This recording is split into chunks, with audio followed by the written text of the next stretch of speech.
Donald Trump supporter who gave candid and courageous testimony about her own experience as a rape victim weeks before launching her run for Congress in 2019.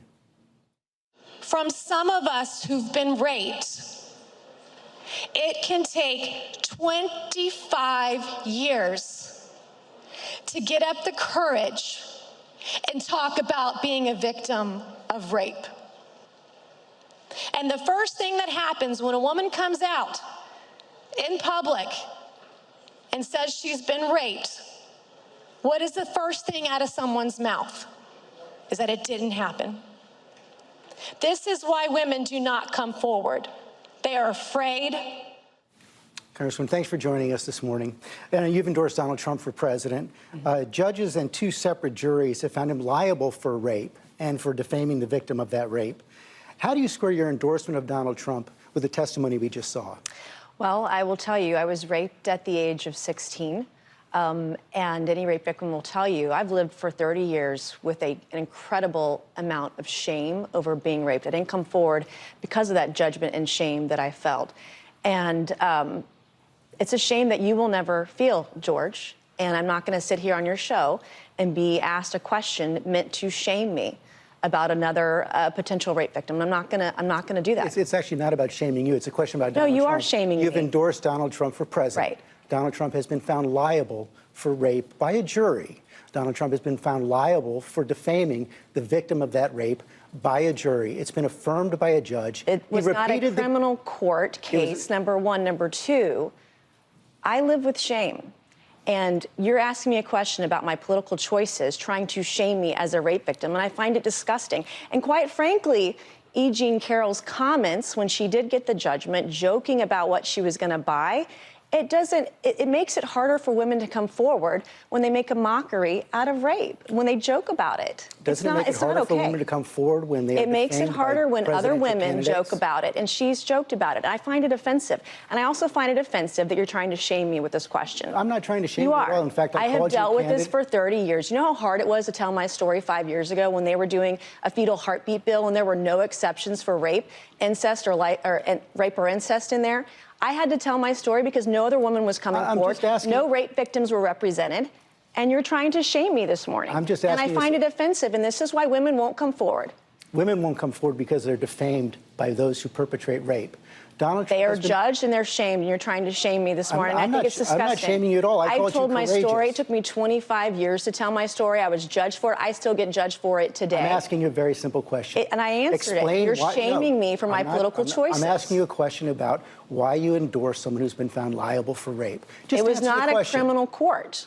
It was a civil court. It was a civil court. And by the way, she joked about the judgment and what she was going to do with all that money, and I find that offensive. I'm asking you about the man as a rape victim who's been shamed for years now because of her rape, you're trying to shame me again by asking me this political question. You've repeated that again. I think it's offensive. As a woman, I find it offensive. My political choices, I've endorsed the man that I believe is best for our country. It's not Joe Biden.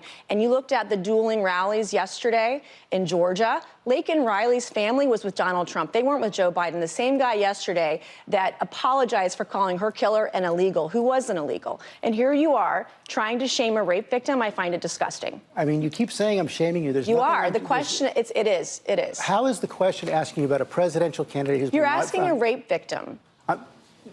And there's no question about that. And you've courageously talked about that. Because I've been raped. I think that's disgusting. No, I'm questioning your political choices because you're supporting someone who's been found liable for rape. Actually, I'm not trying to shame you. You are. That's exactly what you're doing. You're not answering the question. And I think it's disgusting.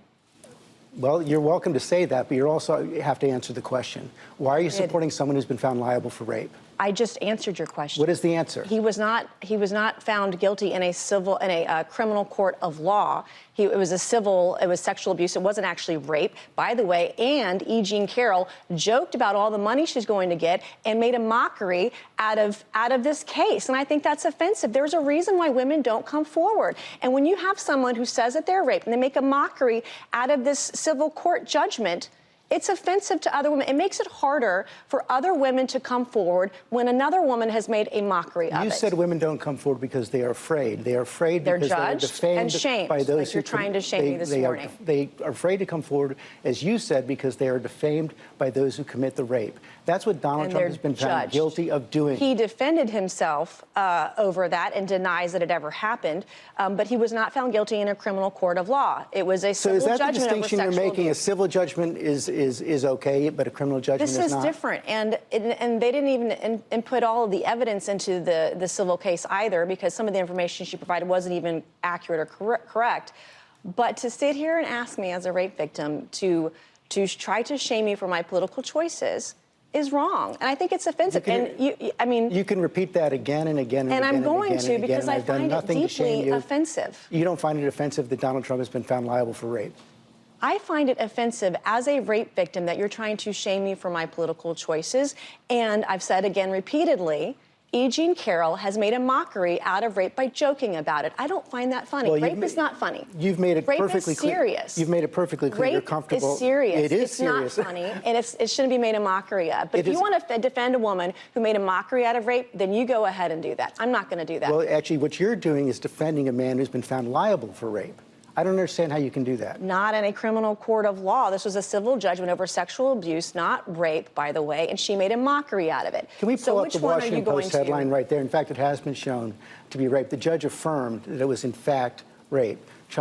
Donald Trump was found to have committed rape. That's just a fact. That is a civil judgment, not a criminal court. They're two very different things, and you know better. Well, I just showed you the facts. You right know there. better. You show that you're very comfortable with what Donald And Trump what has you've done. done is offensive to women who've been raped. What you've done this morning is offensive. We'll let the viewers decide about that. Let's talk about January 6th. You had just been sworn into Congress on January 6th. You voted to certify the election, and you said Donald Trump must be held accountable for the violence right after the riot. Let's show that. We've got to hold not only the president accountable and ensure that he doesn't hold office again in the future, but also we need to hold members of our Congress, even in my own party, accountable for the rhetoric and the actions that led up to Wednesday's events. You said he should never hold office again, so why are you supporting his run for president? Well, I listened to my voters. I listened to my voters in South Carolina, and they've moved beyond January 6th. I said my piece on January 6th. I was very clear about how I felt about it. And I also, as you stated, I voted to certify the Electoral College for every single state in the country. But something's happened between now and then, and that was Joe Biden. And I listened to my voters. They move on. They don't ask me about January 6th. Maybe that's what you in the media, you guys talk about in your cocktail parties. But voters are not talking about it. They asked me about February 22nd, the day that Laken Riley was murdered by an illegal immigrant. They asked me about October 8th, the day that Maddie Hines, a South Carolina girl, 4-year-old girl, murdered by an illegal immigrant who was deported under Donald Trump and allowed back in under Joe Biden's administration. They're talking about the over 8 million illegals who've come across our southern border in an invasion of our country and an actual threat to democracy allowing that to happen. That's what they talk about. Not talking about January 6th doesn't mean it didn't happen. You were very clear right there. You I was very clear. I just said he that. should never hold office again because of what happened on January 6th, because of what he did on January 6th. You said he should be held accountable. How has he been held accountable? Well, How are you holding him accountable? Voters held him accountable through our Republican primaries this year. He's won overwhelmingly. America supports him. They're not looking back. They're looking forward. Since January 6th, we've had 3 years of Joe Biden. The American people do not like or support it. You've seen the polling. You cited the polling in your show today showing that Trump is beating Joe Biden on all of the critical issues that the American people care about, talking about immigration, the border, inflation, et cetera. He's very strong on those issues, stronger than Joe Biden. And I listen to my voters. I talk to South Carolinians every single day, and they support Donald Trump. He's going to win our state overwhelmingly in November. How have you held Donald Trump accountable for what he did on January 6th? The American people have held him accountable through the ballot box, just as they will hold Joe Biden accountable in November at the ballot box. And That's you will where it's been continue done. to support him even if he's convicted of a felony? Well, here's the thing. You know, the court cases, the lawsuits, that has nothing to do with you or me it doesn't affect the American people. The chaos that Joe Biden has created by having a wide open border affects every single American. We saw it affect Laken Riley's family on February 22nd. We've seen it affect Maddie Hines' family in South Carolina. We've seen the violence right here in New York in Times Square where illegal immigrants beat up 2 New York Police Department cops. These things affect fentanyl crisis affects everybody. 10 years ago, I couldn't tell you what fentanyl was. Today, last year, I knew 2 people personally who died of fentanyl overdoses. So the chaos that Joe Biden has created over the last 3 years has made Americans rethink who they want to have president. And we have 2 back-to-back presidencies to compare. They've both been president, and the American people, I believe, right now are overwhelmingly choosing Donald Trump, regardless of how you feel. So you've made it very clear you're comfortable with Donald Trump being found liable for rape, and you're comfortable with his actions on January 6th. I didn't say I You was still comfortable support with him. it. You're putting words into my mouth. You wouldn't condemn it. And you're putting words into my mouth. Well, are you comfortable with it? I support Donald Trump for president. So you're I just comfortable with endorsed it? him a few weeks ago. Even though he's been found liable for rape? In a civil judgment, not a criminal court case. But you go ahead and keep shaming women who've been raped. Good luck with that. Thank you for joining us.